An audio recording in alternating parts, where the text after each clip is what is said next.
Hi, I'm Tanima, and today I decided to choose a topic which I started thinking about it after, it's of course been weeks now that the Israel Hamas war has been on. And my colleagues also from NDTV, both Kadambani and Uma Shankar, went to the location on spot, went to Israel and actually reported from ground. But what are some of the challenges that journalists face when they are reporting from, whether it's a conflict zone, whether it's a war zone, any sort of high risk area? I personally have not covered any war zone situation.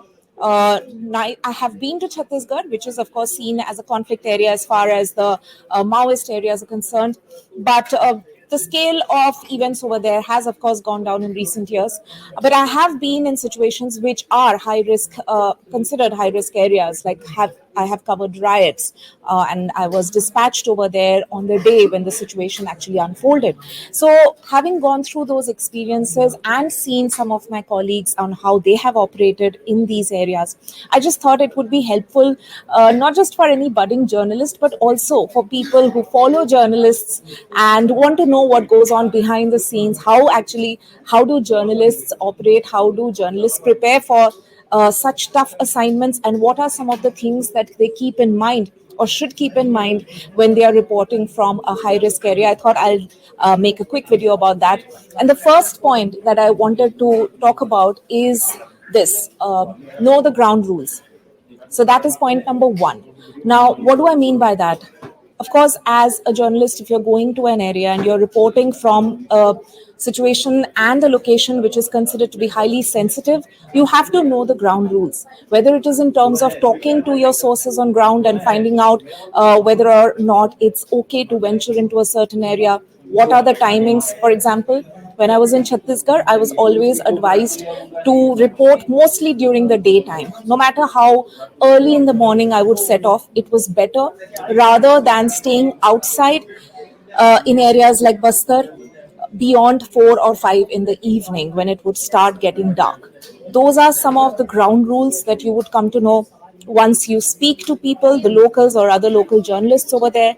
The other ground rule, for example, and this you might think is a common sense notion, but there are certain ground rules which you'll only come to know once you delve a little deeper. For example, again, from Chhattisgarh, when I was there, I was told that if you have to visit an area which is known to have Maoist operatives still, it's better that you don't go with forces, that you don't go along with the security forces or policemen in that, police officials.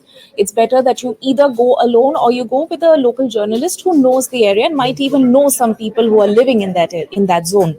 Now, I made that silly rookie mistake, and I did go with police officials who escorted me up to that point and back. We did have a close shave situation, in the sense that our car vehicle stopped at a point because they felt that there were Naxals around in that forested zone through which we were passing by. But thankfully, nothing happened. But unfortunately, just a week later, in that same area, which I had visited just a week back, a Doordarshan journalist was unfortunately killed. His colleagues survived, but it was a very, very tragic incident. And since I'd just been in that area a week back, and I realized that the same mistake that I had made, being accompanied with security forces, that's the mistake that the journalist then had in fact made, and he was easily identifiable, and he was targeted because of that reason. That was one of the main reasons, at least. So it's very important to know these ground rules, having spoken to local journalists who live in that area and have covered that area before, or just to talk to certain people who are in the know and understand why it's important to know um, how to report out of that area. What are some of the do's and don'ts that you need to keep in mind? It's wise to do that, because honestly, sometimes it can be a matter of life and death, as I said through this example. So it's very important to know the ground rules. The other thing which I feel, having said that it's important to know the ground rules, but you need to keep in mind that sometimes, a lot of times, in fact, you'll have to operate through your gut instinct. So as I mentioned, have covered a lot of riots. I have been to a lot of areas just after the riots or close on the heels of violence having broken out in that locality. And what I have in fact seen is that there is no sometimes there would be no right or wrong. You could either go in to an area which is considered to be a sensitive situation, or it's better to stay off, let things cool down a bit, wait for a few hours, go the next day. Now, how would you know whether or not your presence in an area which is still very volatile, whether it will be accepted or not? Now, for that, you will have to follow your gut instinct. Even in war zones, let's say, whether or not it is okay to push the boundaries and go up to as close as, in this case, let's say the border of Gaza, whether it is right or not. As my colleagues, and I spoke to them after they returned as well, Uma and Kadambini have also shown that they tried to stay as safe as possible. They stayed as safe as possible, but they also went up to the point which they felt was safe enough for them as journalists to reach, having been to Ashkelon, which was one of the areas being targeted by Hamas, and also then a little further to the point where Israel was actually rolling its tanks into. So that is something which you will know once you are on the ground as a journalist and reporting. And follow your gut instinct. It's okay to be bold, it's okay to be brave, but at the same time, you have to know whether or not it is risk worth taking. That, even if you speak to a lot of people, sometimes it's guided by your inner instinct, not just by knowledge, not just by information.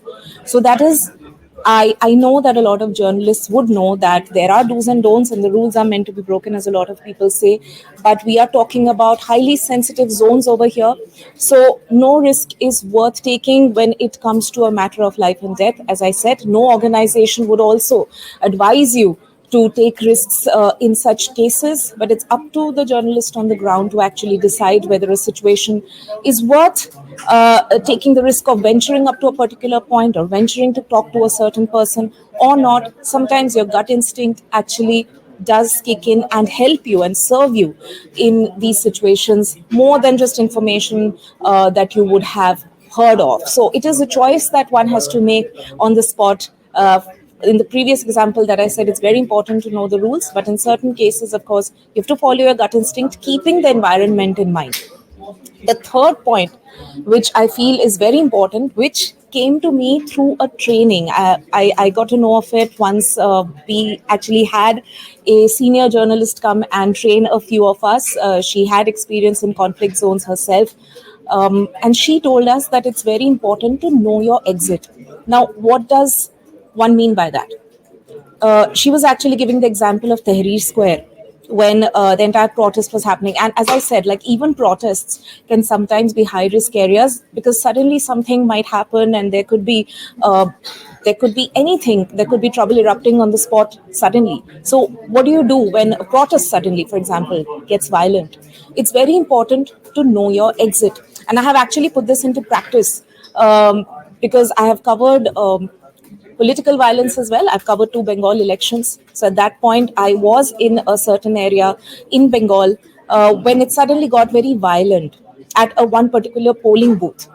And I followed the advice that senior journalist had given to us. She had said that it's very important to always stay at the edges. If you're at any situation where you feel that the matter could become violent or the situation could get volatile very soon, it's always better that you and your team stay towards the edges of that entire gathering. If you stay towards the edges, it's much easier to exit and much easier to back out from that point. So, as coming back to the experience that I had covering that political violence incident at a booth, I managed to make sure that me and my camera person, whereas I saw a lot of other journalists were getting into closer to the polling booth, going inside the polling booth, but I tried to ensure that me and my camera person got the best shots, got the best sound bites from the location as much as possible. But we stayed at the edges of the entire gathering, and the gathering was swelling by the minute. We ensured that we still stayed at the edges in order to make sure that we had a quick exit suddenly if there was any sort of a skirmish which took place on that location. And that's a very, very important point to keep in mind, because if you're caught in the middle, there's nowhere to run. You will be surrounded by people, there would be a mad mob, there would be a stampede, possibly, maybe, God forbid. But if you are at one corner, or if you're at the edge of the circle, let's say, you will be able to find your way out. It is much easier, and that's a very important point to note, which I had kept in mind from that training, and that actually came in handy when I was in Bengal.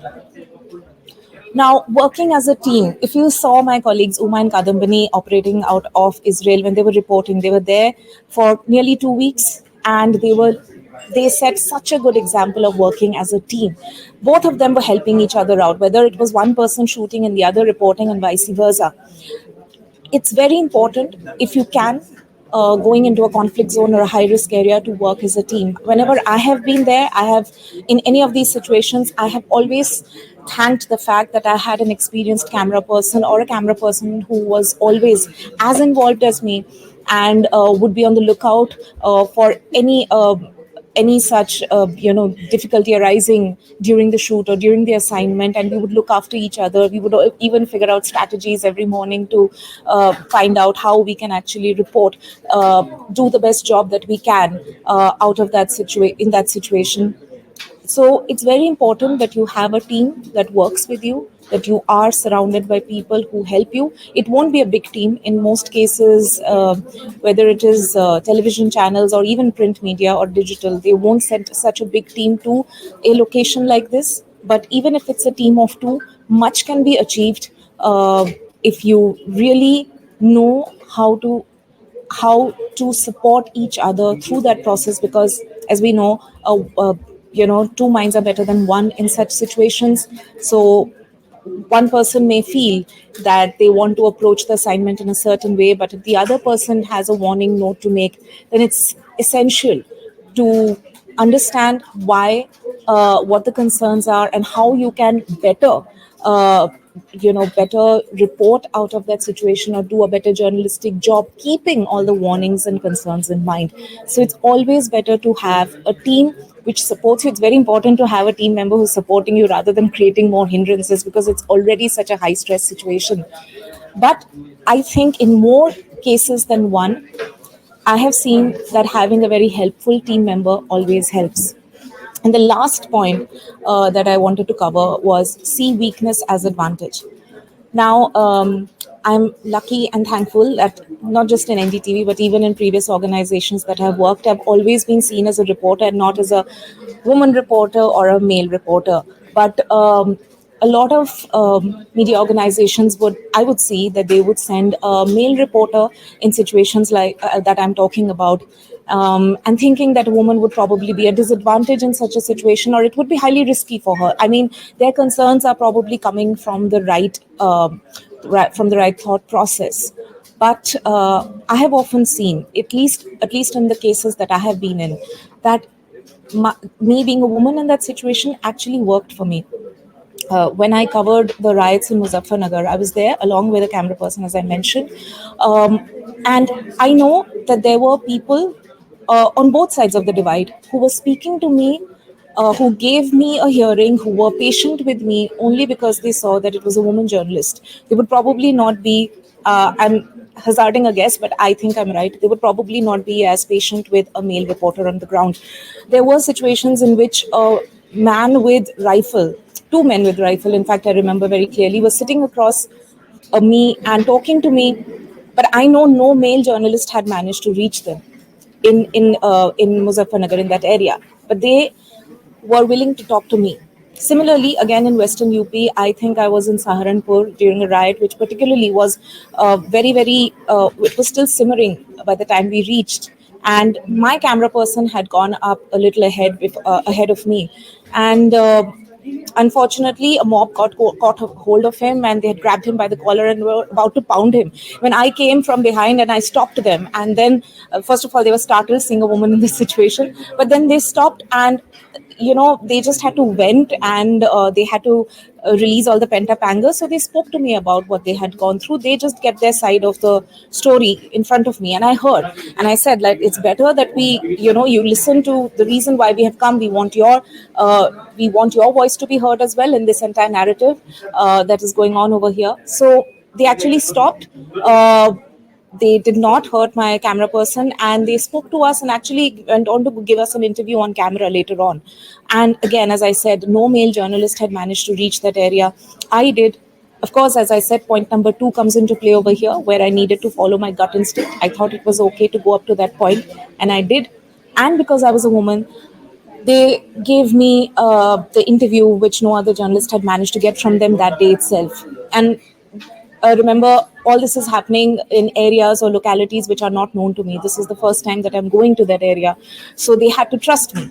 And as I said, that sometimes when other people will tag a female reporter in such situations as a weakness, I always felt that it worked out for me, that it was my plus point rather than my negative point. So that's what I had to say. These are some of the points that I wanted to cover in terms of covering stories from a conflict zone or a high risk area. Of course, I have limited experience. There are other senior journalists or other journalists who have had way more experience than me, and I'm sure they can add to the conversation even further. If you have any thoughts or observations or any comments or questions that you want to make, please comment below this video, and we'll try and see if we can answer that. Thank you so much for watching.